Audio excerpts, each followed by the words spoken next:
Assalamu alaikum warahmatullahi wabarakatuh. Umeed chas karan tui sari isu theek. Allah Taala thin tah te ase theek tu khosh. Az how is yes videos mus goal plazu kit pech cut karan. Panu feedback करजो ऐसे जरूर share सन channel ते करजो subscribe video छु तय वुछान channel छु न subscribe करा किहिन चैनल ते इजो सथी सब्सक्राइब करा कमेंट सेक्शंस में इजो बे जरूर पनु फीडबैक दिवा पक्यो करो इसलिए आजुक video start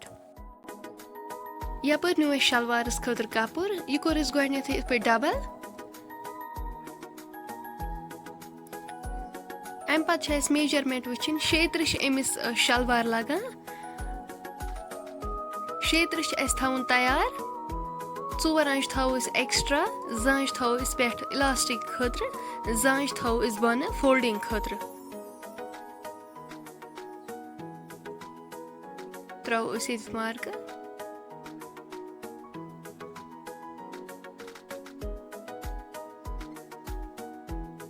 2 inch throw extra stitching खतर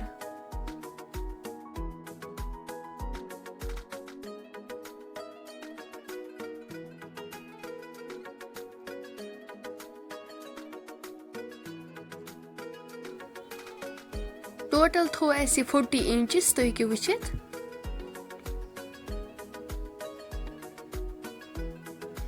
अम पत रटो ये फीत त्रो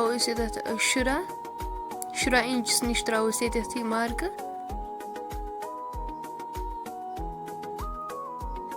ये त्रो 13 इंच त्रो मार्क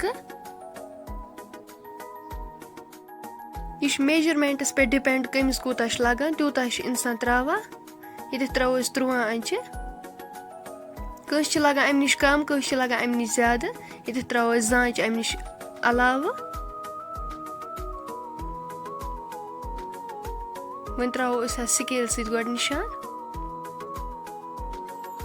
इत पे स्ट्रेट लाइन अत त्रावन सेम त्रो इथे पे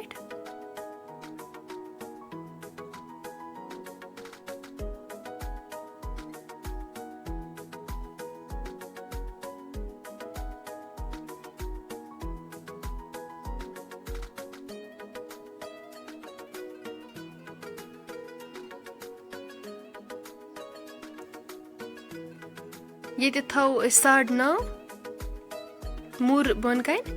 वो करो इत पे जॉइन स्केल सत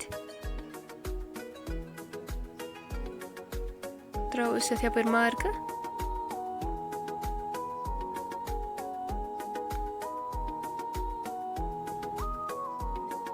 ये रटो स्केल इत पे करो ये जॉइन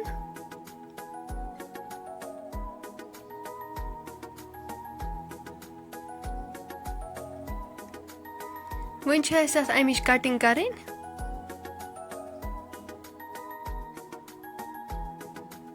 बिस्मिल्लाह यह वारिया इजी तुह ति करिजो घर जरूर ट्राई पनु फीडबैक करिजो अस जरूर शेयर सन चैनल ति करिजो सब्सक्राइब वीडियो इजो एंडस तान वुछान इंशाल्लाह हाउ इस नेक्स्ट वीडियोस मज मुर्दार शलवार कटिंग